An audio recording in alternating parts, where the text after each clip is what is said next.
हर हर महादेव सभी को। भारतवर्ष में एक प्रतापी और दानी राजा राज्य करता था। वह नित्य गरीबों और ब्राह्मणों की सहायता करता था। यह बात उसकी रानी को अच्छी नहीं लगती थी। वह ना तो गरीबों को दान देती और ना ही भगवान का पूजन किया करती थी, और राजा को भी दान देने से मना कर दिया करती थी। एक दिन राजा शिकार खेलने के लिए वन को गए तो रानी महल में अकेली थी। उस समय बृहस्पति देव साधु का वेश बनाकर राजा के महल में भिक्षा के लिए गए और भिक्षा मांगी। रानी ने भिक्षा देने से इनकार कर दिया और कहा कि हे साधु महाराज, मैं तो दान पुण्य से तंग आ गई हूँ। मेरा पति सारा धन लुटाते रहते हैं। मेरी इच्छा है कि हमारा सारा धन नष्ट हो जाए, फिर ना रहेगा बांस और ना ही बजेगी बांसुरी। साधु ने कहा, देवी तुम तो बड़ी विचित्र हो। धन संतान तो सभी चाहते हैं, पुत्र और लक्ष्मी तो पापी के घर भी होनी चाहिए। यदि तुम्हारे पास अधिक धन है तो भूखों को भोजन करा दो, प्यासों के लिए प्याऊ बनवाओ, मुसाफिरों के लिए धर्मशालाएं खुलवाओ। जो निर्धन अपनी कुंवारी कन्या का विवाह नहीं कर सकते हैं उनका विवाह करा दो। ऐसे कई और काम हैं जिनके करने से तुम्हारा यश लोक परलोक में फैलेगा। परंतु रानी पर उपदेश का कोई प्रभाव न पड़ा। वह बोली, महाराज आप कुछ ना कुछ कहें, कुछ ना समझाएं। मैं ऐसा धन नहीं चाहती जो हर जगह बांटती फिरूं। साधु ने उत्तर दिया, यदि तुम्हारी ऐसी ही इच्छा है तो तथास्तु। तुम ऐसा करना कि बृहस्पतिवार को घर लीपकर पीली मिट्टी से अपना सर धोकर स्नान करना, भट्टी चढ़ाकर कपड़े धोना। ऐसा करने से आपका सारा धन नष्ट हो जाएगा। इतना कहकर वह साधु महाराज वहाँ से अलोप हो गए। साधु के अनुसार कई बातों को पूरा करते हुए रानी को केवल 3 बृहस्पतिवार ही बीते थे कि उसकी समस्त धन संपत्ति नष्ट हो गई। भोजन के लिए राजा का परिवार तरसने लगा। तब एक दिन राजा ने रानी से बोला कि हे रानी, तुम यहीं रहो। मैं दूसरे देश में जाता हूँ क्योंकि यहाँ तो सभी लोग मुझे जानते हैं, इसीलिए मैं कोई ऐसा छोटा कार्य नहीं कर सकता। ऐसा कहकर राजा प्रदेश चला गया। वहाँ एक जंगल से लकड़ी काट कर लाता और शहर में बेचता। इस तरह वह अपना जीवन व्यतीत करने लगा। इधर राजा के प्रदेश जाते ही रानी और दासी दुखी रहने लगे।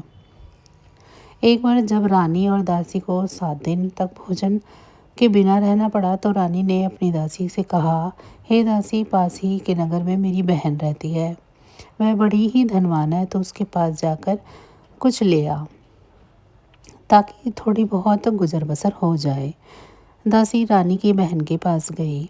उस दिन गुरुवार था और रानी की बहन उस समय बृहस्पतिवार की व्रत कथा सुन रही थी।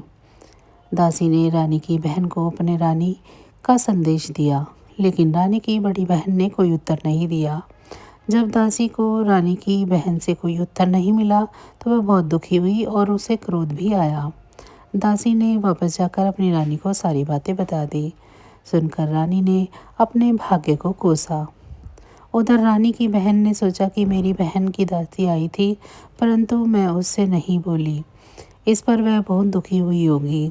कथा सुनकर और पूजन समाप्त करने पर वह अपनी बहन के घर आई और कहने लगी, हे बहन, मैं बृहस्पतिवार का व्रत कर रही थी।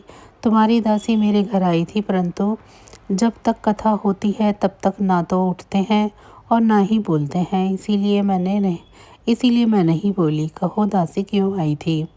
रानी बोली, बहन मैं तुमसे क्या छुपाऊं, हमारे घर में खाने तक को अनाज नहीं है। ऐसा कहते कहते रानी की आंखें भर आई। उसने दासी समेत पिछले 7 दिनों से भूखे रहने की भी बात अपनी बहन को विस्तार पूर्वक सुना दी। रानी की बहन बोली, देखो बहन, भगवान बृहस्पति देव सबकी मनोकामना पूर्ण करते हैं। देखो शायद तुम्हारे घर में अनाज रखा हो। पहले तो रानी को विश्वास नहीं आया, पर बहन के आग्रह करने पर उसने अपनी दासी को अंदर भेजा तो सचमुच अनाज से भरा एक घड़ा मिला। यह देखकर रानी की दासी को बड़ी हैरानगी हुई। दासी रानी से कहने लगी कि हे रानी, जब हमको भोजन नहीं मिलता था तो हम व्रत नहीं करते थे, इसीलिए क्यों न इनसे व्रत और कथा की पूरी विधि पूछ ली जाए ताकि हम भी व्रत कर सकें। तब रानी ने अपनी बहन से बृहस्पतिवार व्रत की कथा के बारे में पूछा।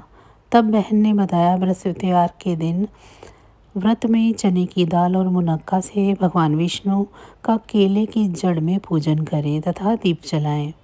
व्रत कथा सुने और पीला भोजन ही करें, इससे बृहस्पति देव प्रसन्न होते हैं। व्रत और पूजन विधि बताकर रानी की बहन अपने घर लौट आई। 7 दिन के बाद जब गुरुवार आया तो रानी और दासी ने व्रत रखा। गुड़साल में जाकर चना और गुड़ लेकर आई, फिर उससे केले की जड़ तथा भगवान विष्णु का पूजन किया। अब पीला भोजन कहाँ से आए, इस बात को लेकर दोनों बहुत दुखी थे। चूँकि उन्होंने व्रत रखा था, इसीलिए बृहस्पति देव उनसे प्रसन्न थे। इसीलिए वे एक साधारण व्यक्ति का रूप धारण कर 2 थाली में सुंदर पीला भोजन दासी को दे गए। भोजन पाकर दासी प्रसन्न हुई और फिर रानी के साथ मिलकर भोजन ग्रहण किया। उसके बाद वे सभी गुरुवार को व्रत करने तथा पूजन करने लगी।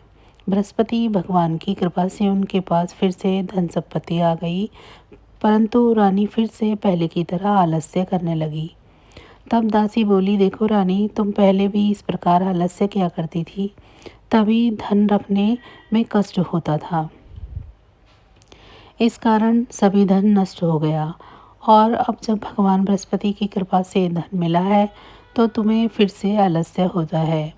रानी को समझाते हुए दासी कहती है कि बड़ी मुसीबतों के बाद हमने यह धन पाया है, इसीलिए हमें दान पुण्य करना चाहिए, भूखे मनुष्यों को भोजन कराना चाहिए और धन को शुभ कार्यों में खर्च करना चाहिए, जिससे तुम्हारे कुल का यश बढ़ेगा, स्वर्ग की प्राप्ति होगी और पितृ प्रसन्न होंगे। दासी की बात मानकर रानी अपना धन शुभ कार्यों में खर्च करने लगी, जिससे पूरे नगर में उसका यश फैलने लगा। बृहस्पतिवार व्रत कथा के बाद श्रद्धा के साथ आरती की जानी चाहिए। इसके बाद प्रसाद बांटकर उसे ग्रहण करना चाहिए। एक दिन राजा दुखी होकर जंगल में एक पेड़ के नीचे आसन जमाकर बैठ गया। वह अपनी दशा को याद करके व्याकुल होने लगा। बृहस्पतिवार का दिन था। एकाएक उसने देखा कि निर्जन वन में एक साधु प्रकट हुए। वह साधु वेश में स्वयं बृहस्पति देवता थे। लकड़हारे के सामने आकर बोले कि हे लकड़हारे, इस सुनसान जंगल में तो चिंता मग्न क्यों बैठा है। लकड़हारे ने दोनों हाथ जोड़कर प्रणाम किया और उत्तर दिया, महात्मा जी, आप सब कुछ जानते हैं, मैं क्या कहूँ। यह कहकर रोने लगा और साधु को अपनी आत्मकथा सुनाई। महात्मा जी ने कहा, तुम्हारी स्त्री ने बृहस्पति के दिन बृहस्पति भगवान का निरादर किया है, जिसके कारण रुष्ट होकर उन्होंने तुम्हारी यह दशा कर दी है। अब तुम चिंता को दूर करके मेरे कहने पर चलो तो तुम्हारे सभी कष्ट दूर हो जाएंगे और भगवान पहले से भी अधिक संपत्ति देंगे। तुम बृहस्पति के दिन कथा किया करो। 2 पैसे के चने मुनक्का लाकर उसका प्रसाद बनाओ और शुद्ध जल से लोटे में शक्कर मिलाकर अमृत तैयार करो। कथा के पश्चात अपने सारे परिवार और सुनने वाले प्रेमियों में अमृत व प्रसाद बांटकर आप भी ग्रहण करो। ऐसा करने से भगवान तुम्हारी सभी मनोकामनाएं पूरी करेंगे। साधु के ऐसे वचन सुनकर लकड़हारा बोला कि हे प्रभु, मुझे लकड़ी बेचकर इतना पैसा नहीं मिलता जिससे भोजन के उपरांत कुछ बचा सकूं। मैंने रात्रि में अपनी स्त्री को व्याकुल देखा है। मेरे पास कुछ भी नहीं जिससे मैं उसकी खबर मंगा सकूं। साधु ने कहा, हे लकड़हारे, तुम किसी बात की चिंता मत करो। बृहस्पति के दिन तुम रोजाना की तरह लकड़ियाँ लेकर शहर को जाओ। तुमको रोज से दोगुना धन प्राप्त होगा, जिससे तुम भली भांति भोजन कर लोगे तथा बृहस्पति देव की पूजा का सामान भी आ जाएगा। इतना कहकर साधु अंदर ध्यान हो गए। धीरे धीरे समय व्यतीत होने लगा। फिर वही बृहस्पति का दिन आया। लकड़हारा जंगल से लकड़ी काटकर किसी शहर में बेचने गया। उसे उस दिन और दिन से अधिक पैसा मिला। राजा ने चना गुड़ आदि ला कर गुरुवार का व्रत किया। उसी दिन से उसके सभी कलेश दूर हुए। परंतु जब दोबारा गुरुवार का दिन आया तो बृहस्पतिवार का व्रत करना भूल गया। इस कारण बृहस्पति भगवान नाराज हो गए। उस दिन उस नगर में राजा ने विशाल यज्ञ का आयोजन किया था तथा शहर में यह घोषणा कर दी गई थी कि कोई भी मनुष्य अपने घर में भोजन न बनवावे, न आग जलवावे। समस्त जनता मेरे यहाँ भोजन पर आए। इस आज्ञा को जो नहीं मानेगा उसे फांसी की सजा दी जाएगी। इस तरह की घोषणा संपूर्ण नगर में करवा दी गई।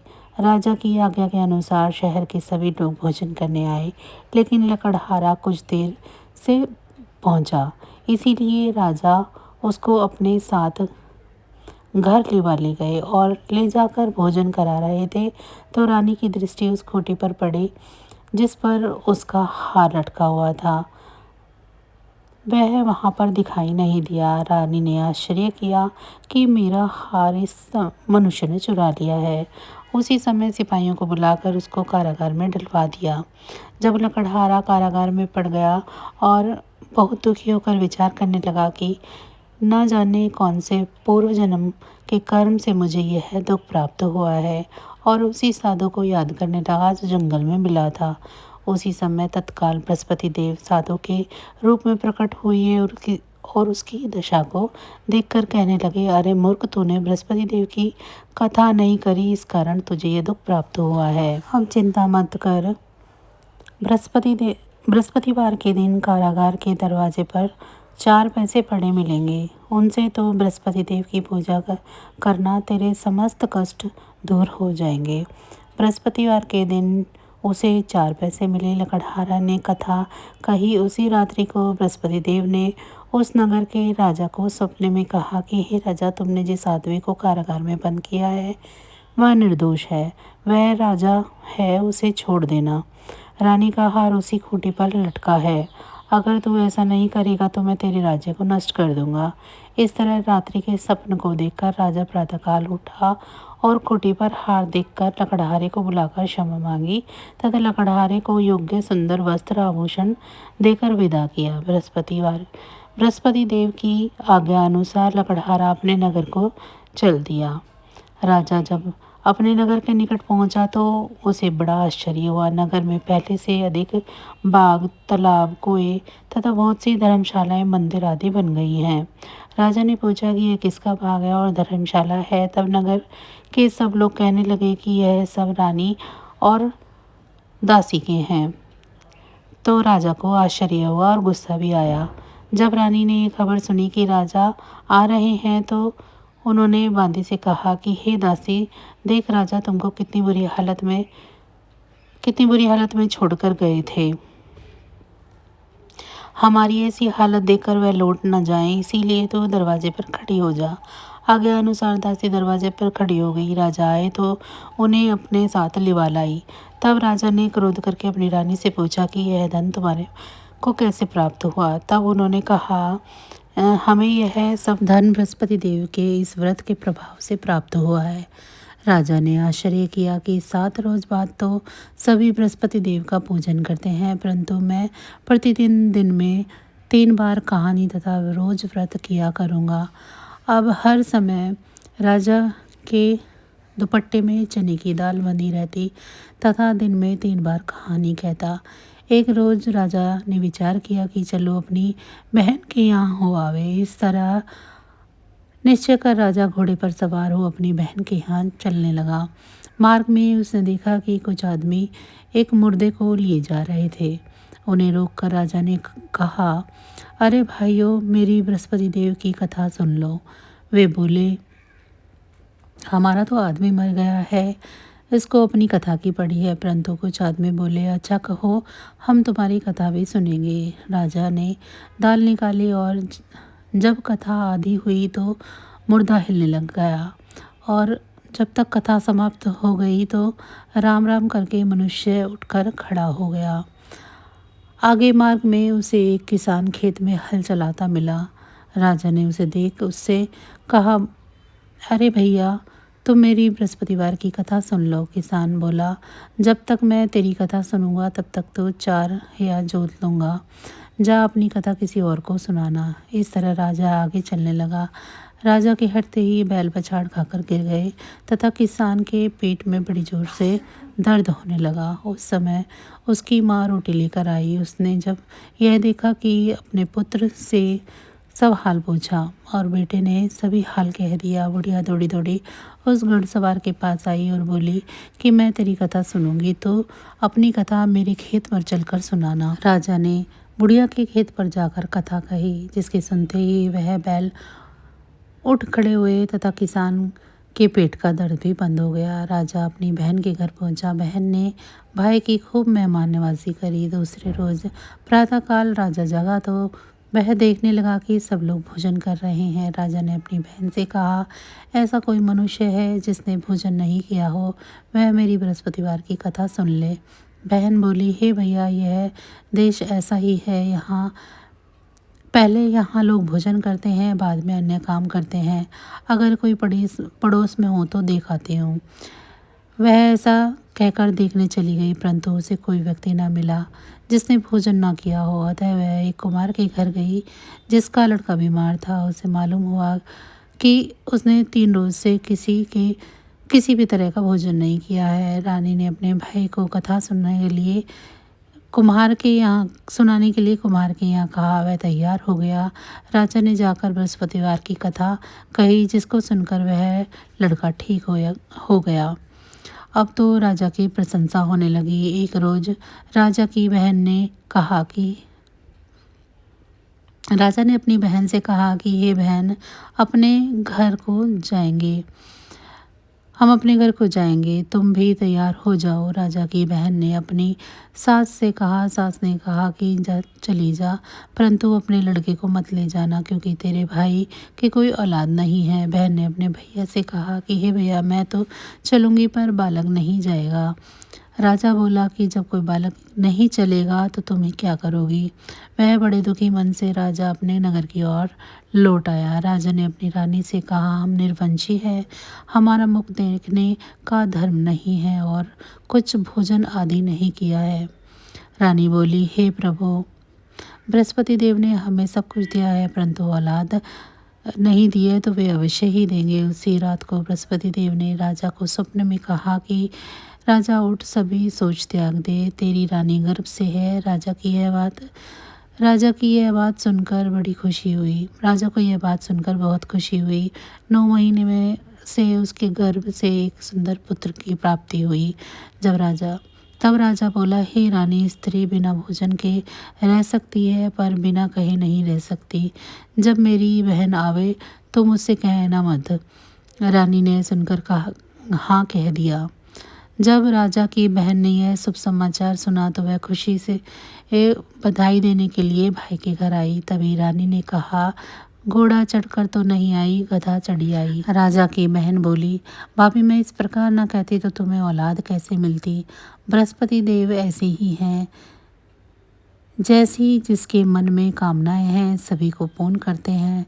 जो सद्भावना पूर्वक बृहस्पतिवार का व्रत करता है एवं कथा को पढ़ता है, सुनता है, दूसरों को सुनाता है, बृहस्पति देव उसकी सभी मनोकामनाएं पूरी करते हैं। भगवान बृहस्पति देव उसकी सदैव रक्षा करते हैं।